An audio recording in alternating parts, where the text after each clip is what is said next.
Kita beralih ke informasi lain, saudara. Warga desa Growong Kidul, Pati, Jawa Tengah digegerkan dengan penemuan seorang bayi laki-laki yang diduga baru dilahirkan.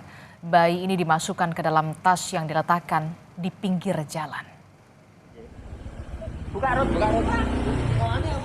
Penemuan berawal saat seorang warga memeriksa sebuah tas yang tergeletak di gang desa Growong Kidul. Tapi karena tas bergerak, kemudian warga pun memanggil tetangga untuk ikut melihat.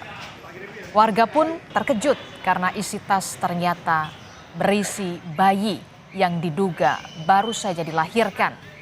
Bayi ini kemudian dibawa ke puskesmas untuk mendapatkan perawatan setelah dilaporkan ke pihak desa.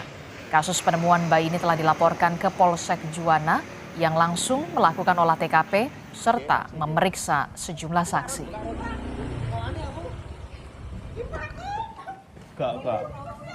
Oh, ada tas, dikira tuh sampah. Biasanya kan di sini dibuangin sampah. Pas delalah, aku lewat siang tadi mau ambil belanjaanku di rumahnya BRT. Tak tanteng tasnya kok ada sesuatu yang bergerak, terus aku ambil belanjaan dulu, undang Mas Tian, suruh jadi saksi itu tadi buka tas, isinya ternyata bayi, masih ada tali pusar dan ari-arinya masih menempel.